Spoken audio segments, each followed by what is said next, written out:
I'm not chasing gender equality, and I'll tell you why. What we are trying to accomplish is a mechanism where we can promote or take an organization which can promote women in the roles of ownership, leadership, supply chain, or market making. I'm not trying to tell you how to run your business. I'm just asking you to use the lens of saying, what else can you do?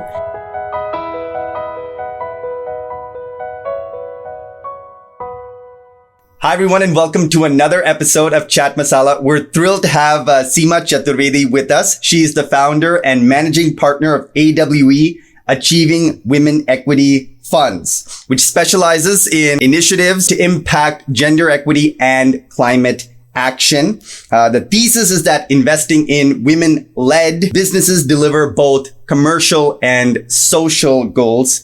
We're thrilled to have you. Thank you so much for joining us, Thank Seema. you so much for having me, Rahul. Lovely. We want to jump right in. I think a question that we discuss a lot is, how do we measure impact? You know, with any other VC fund, it's very clear, okay, we want 2x, 5x, 10x returns. With an impact fund, you're thinking about both commercial returns and social returns, especially for gender equity and climate action. How do you scratch below the surface and determine which organizations are really generating the kind of impact we need in this world?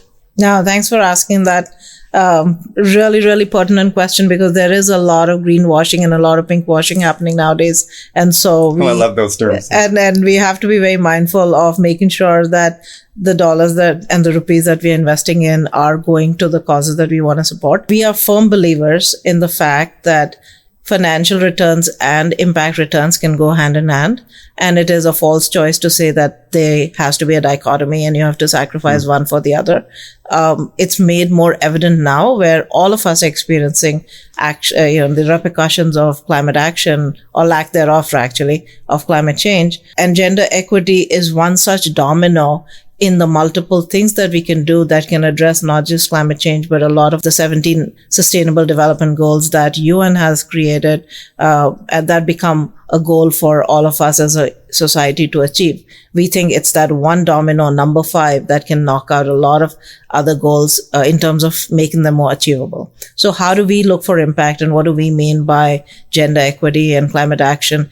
We are very fixated and almost nerdy about the need to measure, because we are firm believers that if you measure something, you can hold people accountable. Mm-hmm. And in our case, on the commercial side, we are looking for financial returns. I'm also a very firm believer in the one thing that General Patton said back in the day: you don't win a war by dying for your country. I'm a firm believer that the enterprise has to survive and grow and be sustainable on its own merit.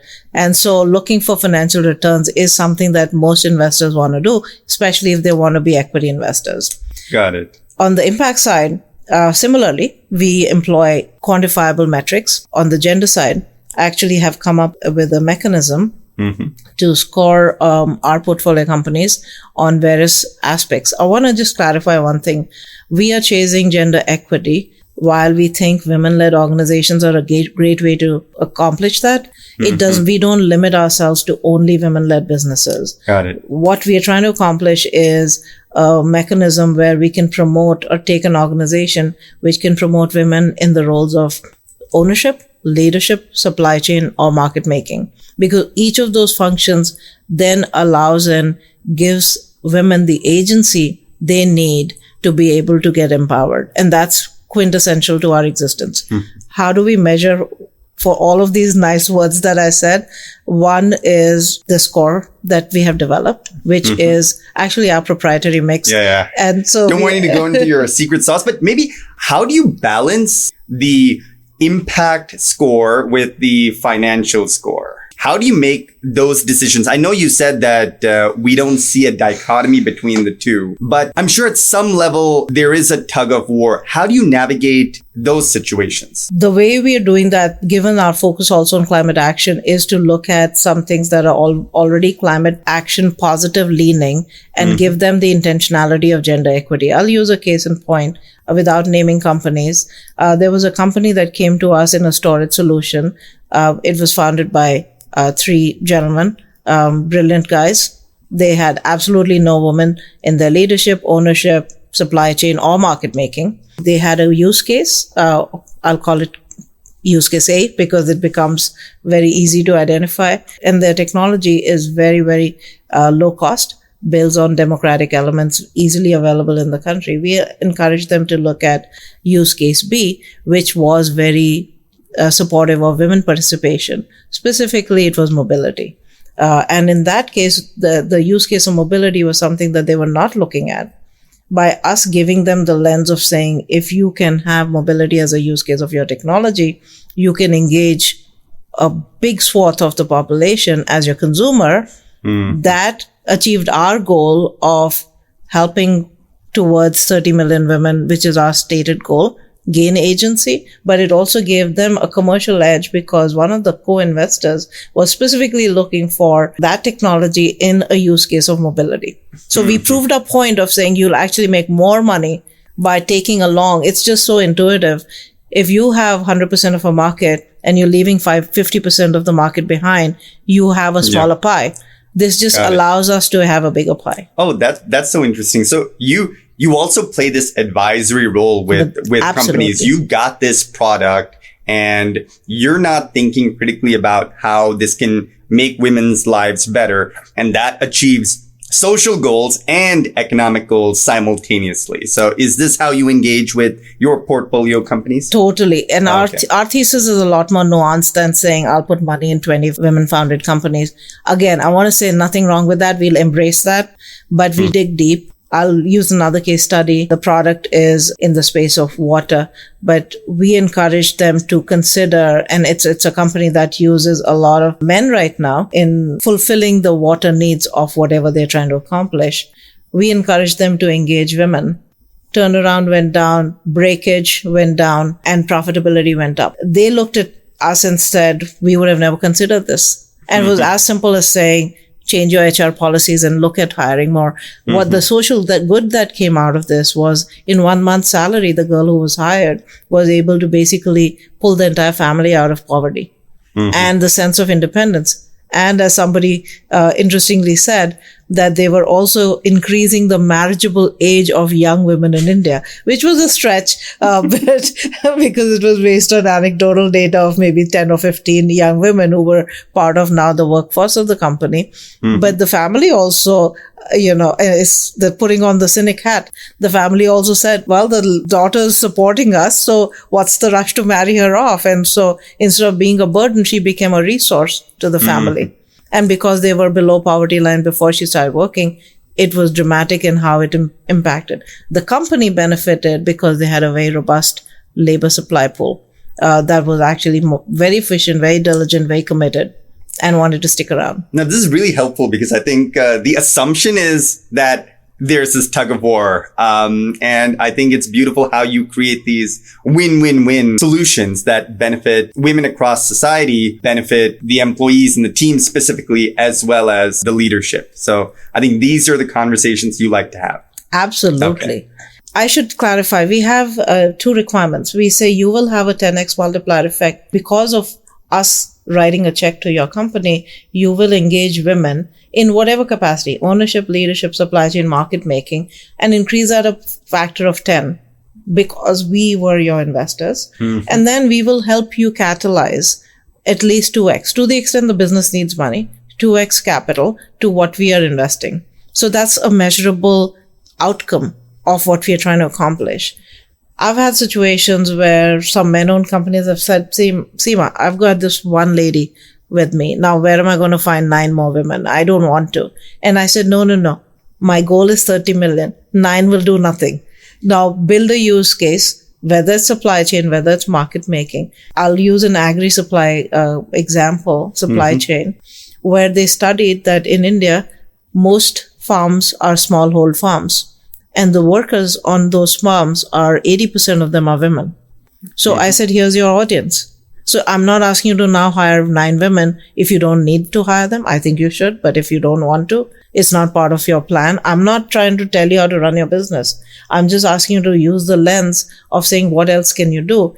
Interestingly, a lot of them, so when they looked at these smallhold farm workers who are women, They were able to increase their livelihoods by building in more efficient processes. They were able to cut down inventory because they made these women empowered to be their agents on the ground to tell them what inventory or stock they needed.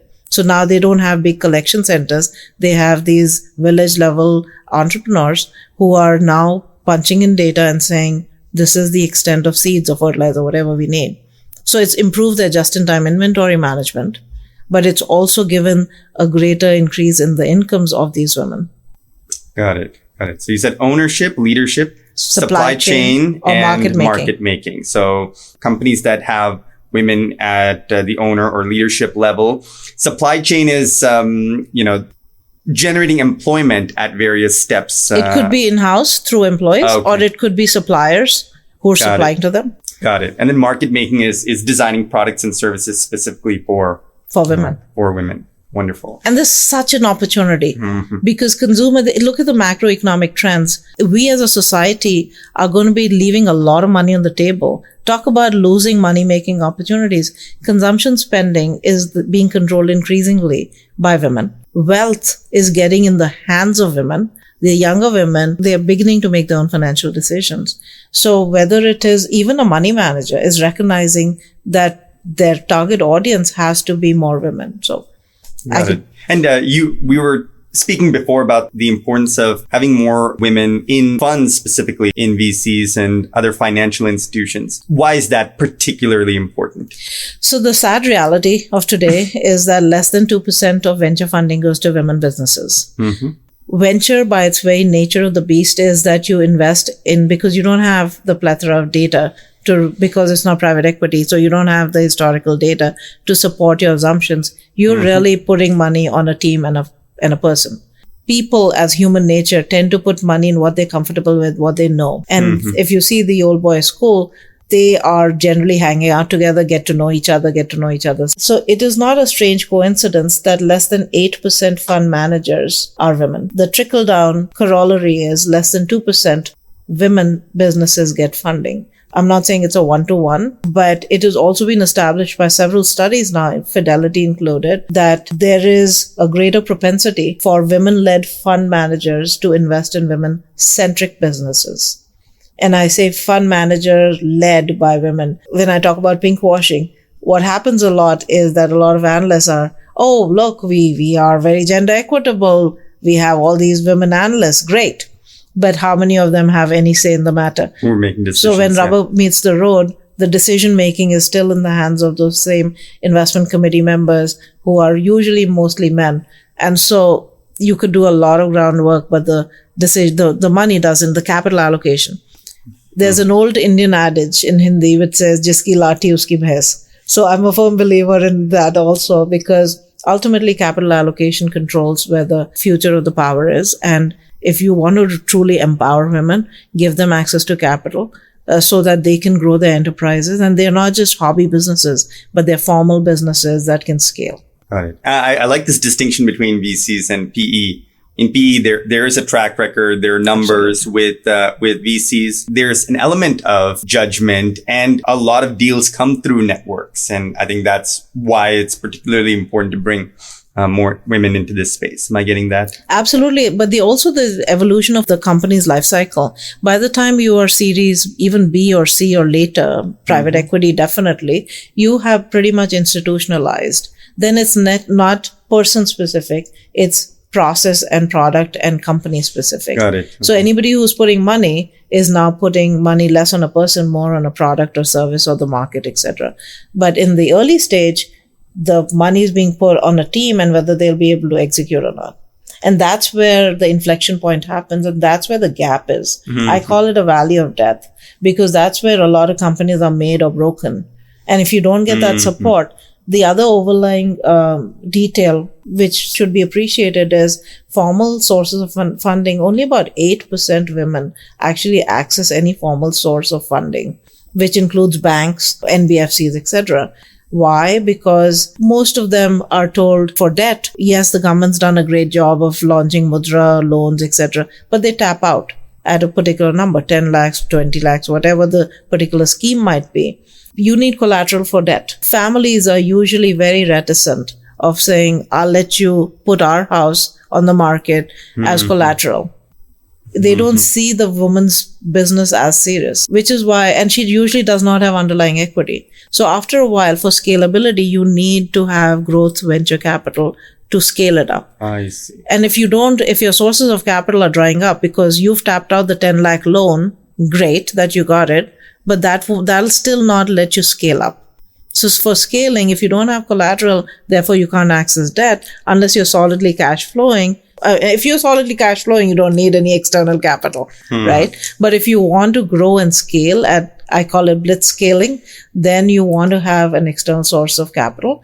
Equity becomes that very pivotal source of capital, which is where the massive gap is. And that's what we're trying to fix. Got it.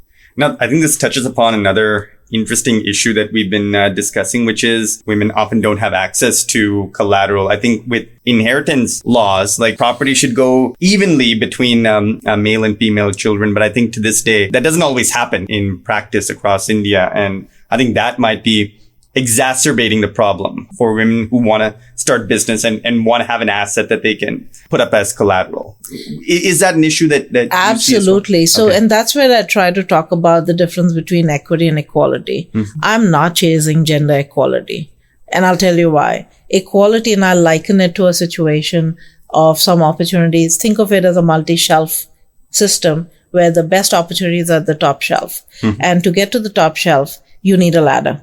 Equality would mean, and think of, and I'm not saying women are short. I'm just saying two people. One's a tall guy person and the other person's a short person. Equality would say, let's give them both the same size ladder. The tall person will reach the top shelf, the short person won't. I'm saying, no.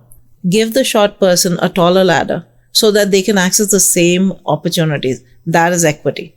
That is fundamental. And the reason why people don't focus on, it's great to even start focusing on equality because that'll mean the pendulum is beginning to move, but equity is considered the ultimate objective. Absolutely. Very interesting. Switching gears a little bit, can we talk about trends you've observed in the Indian labor force with respect to women over the past few decades? What are some trends that are heartening? And what's some work that needs to be done in the coming 10, 20 years that we all should be aware of? I hope you're enjoying this episode of Chat Masala. Before we move on with this insightful conversation, please be sure to subscribe and follow us so we can continue expanding our minds together. So statistical data says that our labor participation of women in formal employment is dismal and declining. It's declining, right? Yes, the trajectory is downward facing. Okay. And it's very disconcerting. And urban India, by some estimates, is as low as 16%. The country national average is about 21-22%. There are various factors. And then about measurement, and is the measurement right, etc. So there's that whole debate happening. But the alarm bell should be going off. Because they are, yeah. 16, 17, if 20, even if it's at 22, if not 25, even that's very low. But I think people who are not tracking this, I'm sure the assumption would be there are more women entering the workforce as we start to urbanize. What's the reason for the decline? That's what's surprising to me. I can see it's surprising. Yeah. It is very shocking. But a lot of women have left the workforce. We actually did a study with Bain and Google as part of my foundation where COVID, and we call it the burden of COVID, was not gender neutral.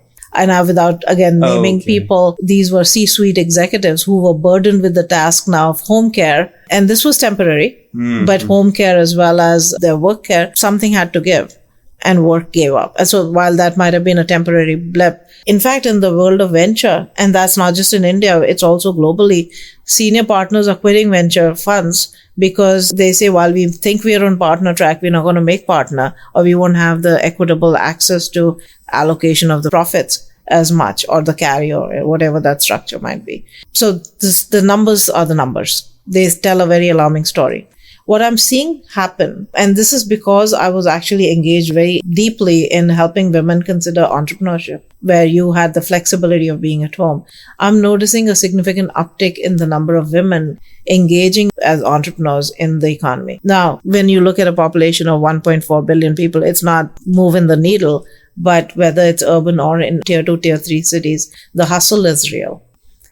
We just have to give them the lens of saying, if you look at a problem and you have a solution, it's actually a business opportunity that you can then grow a business around. So that I'm seeing happen afoot now. The government's doing a great job in promoting Startup India under the big banner of Startup India. The number of women businesses that they're registering has gone up. When I ideated the fund idea, the first thing that most investors in my fund said, Seema, you won't find enough women. And I would look at them and say, there's 600 million women in the country. I am looking to put money in just 20 companies, 20 women. I should be able to find 20 women. But having said that, now our definition is very broad. So it doesn't have to be women-owned, women-led. It could be influenced or centric. I think I'll find my portfolio. But the skeptics are definitely, and the naysayers always there, but they're very concerned about not enough women engaging for that reason. And the paradoxical thing is that the literacy rates of women have actually gone up. So if we think the timing is great for somebody like us to step in and say, let's ride the wave of great macroeconomic factors. Literacy is up, data consumption can be made to go up more dramatically. The PM just announced the focus on digital India and women-led development on how women will use technology. We have done this at the ground level. We have worked with Tata Foundation and also Google and taken our mentees who had benefited from our support. We've gone to villages where the woman doesn't know how to read and write, but because she learned how to use YouTube because of Google, we were able to train her to become an entrepreneur, and she increased her livelihood. Wow. So I'm not saying these are venture fundable companies, but they are a great way of improving the livelihoods of these women. I will tell you that the hustle is beyond real, and the ambition to have their children have a much better life is also real. The way they're clued into what is possible. For example, a woman in a rural setting asking me as part of my diligence when I was checking on whether the company was legit, her big question was, when are you investing in a digital wallet? And I was like, that is impressive. But the motivations were to support her children. And she said, I don't want my money being wasted by my husband who drinks and because if you can see money, he takes it away. But a digital wallet, I'll be able to save. So the trickle of the awareness of technology tools is real, and we can really exponentially grow that. Got it. Okay, so I understand. I think COVID really put a dent in this trend, but do you see an uptick now? I should clarify. COVID put a dent in women's abilities to be more prolific entrepreneurs or even employees. The number of employees that left in droves. Some estimates said women were ratio 4:1, 4 women for every man leaving. The silver lining of COVID was, and because I ran this program from 2016 to 2019, I would go blue in my face telling these women to adopt technology. The first 2 months, most women that I was in touch with still had a website, as an example. So the silver lining was it encouraged women to embrace technology and digital technology far more robustly. And also it gave them a sense, because everybody was working from home, it legitimized their operations of saying, you can do real business if you work from home. Got it. So change that culture. Absolutely. You have such an inspiring journey. Can you walk us through your experiences through LSR, BU, your professional career, and how you came to found and manage AWE? Sure. No, thank you for asking that. It does get to be a bit of a history lesson, but I'll try to keep it brief. I did begin my career in India. I was with JM Financial. And for those who are interested, without dating myself too much, it was the big bull run of Harshad Mehta and the markets were opening up. We had just come off the dramatic lows of India having maybe a month worth of foreign exchange for imports. So the markets were opening away rapidly. I got a full ride to Boston College, actually. And I said, let me go check what the other part of the world does. And so when you're getting a full scholarship, you don't say no. And so I went there. Then I worked with Shearson Lehman. So I was helping go take companies public in India. Then I worked in wealth management for a bit in US. Then I switched gears and started doing merger and acquisitions. And that's when I was helping companies get exits. Then I became an entrepreneur, heavily influenced by an organization called TIE. The Indus Entrepreneurs. I was the founding president of their Michigan chapter. I was in Michigan then. And I was also, again, yet another milestone in history. the heady days of Bush v. Gore, where everybody was talking about manufacturing leaving for India or China. And so we did this big study. That study got noticed by then Chief of Staff John Podesta, who was Chief of Staff to Clinton. So later, fast forward, I was invited to his Economic Advisory Council of a think tank that he founded called Center for American Progress. It did help that the US Congresswoman recognized me for some of the efforts in us trying to save manufacturing. And I think fascination with the world of policy and my world of finance intersected beautifully when I founded this program that ran in India which was supported by the US State Department. And that opened my eyes for the first time in my career around 2018. If you'd asked me that question prior to 2018, gender was nowhere on my radar. I was, with my blinders on, I was very fixated. I was there because I had the merits, and why would anybody even question whether I was a man or a woman? But when I saw the hustle and I saw the lack of opportunity being afforded to these women, it rang true that somebody had to do something. And then I was reminded of, if not me, who? So here I am trying to launch this fund.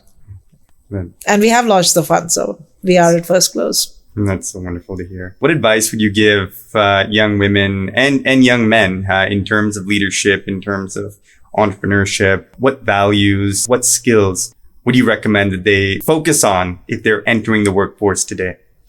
I would say the biggest thing they can do is raise their hand. The first thing they can do is raise their hand and say, count me in, I'm willing to work. Because don't be proactive, and especially for a very young person, even if it is raising your hand to make photocopies, do it. Because you're just building in yourself the culture of saying, I should be a team player and not be sitting on the sidelines and wait for somebody to tell me. Proactive people are loved by everybody. So be a self-starter, be a proactive person. But then in terms of what else you can do, definitely find a mentor. If I was to talk to my younger self, I would say actively go out and find a mentor. Now, you don't have to get all your answers from that one person. So find your own board of personal directors, a personal board of directors. Oh, that's nice. I like that. Yeah. Your personal board of directors. Absolutely. Yeah. Who can help you grow in your different dimensions. And then network like crazy. It's never too early to network. Just because you're starting out doesn't mean, even if you're a college student, even if you're a school student, because remember, and network not just with your seniors, but also with your juniors, because chances are 20 years from now, everybody will do well. And then it wouldn't matter after 20 years whether you were 2 years ahead of somebody or not. Fascinating. And what advice would you give to young men who want to be better partners for the women in their lives in the context of everything we've spoken about? I think I'm looking for advice for myself. I'm trying to disguise that. But what would you say? What are some immediate action items that can be implemented? Well, just give your partner space to grow, really, because the reality is the world's changing and you cannot be living in the stifling, norms of the 60s or 70s. Just get used to the fact that your partner, and I'm assuming you're talking about, a couple situation, and I say that to my kids a lot.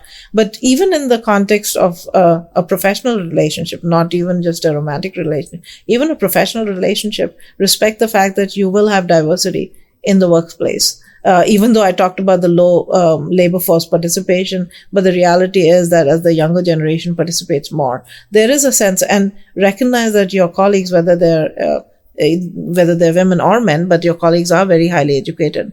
So give them the space that they need. And now with hopefully people like me who are championing for young women actively, chances are they'll stay in the workforce a lot longer because they won't be dropping off for childbirth or for marriage, and hopefully they'll come back.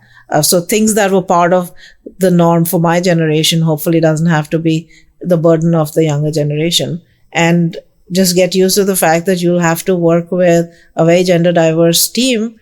Could be a colleague, could be a boss, could be a junior, and build in that sensitivity of saying, I can't be working in a situation where just because I'm male, I get to call the shots. I think hopefully those days of entitlement are very short-lived, if not already over. I think with your work, they will be. So we'll end with a little rapid fire. kind of building off the previous question, what are 3 skills young people should focus on today? 3 skills: digital, networking, raising your hand and speaking up. Got it. What's one value you hold dear that's really guided your life? Integrity. Okay, if you're trapped on a desert island, you have only one book, what would that book be? I'll take Mahabharata with me. Okay, lovely. Greatest story ever told. Excellence is An attitude. An attitude. Okay, got it. And again, kind of building off what was discussed before, what's one thing you know now that you wish you knew as a 20-year-old? You can fly and you can really achieve what you want to, but get the right support system. Got it. And finally, what's one tangible change you'd like to see a decade into the future, 2035, let's say? Equitable coexistence. Got it. Seema, thank you so much for all your insights. Wonderful having you. Likewise. Thank you for inviting me and loved having this conversation with you, Rahul.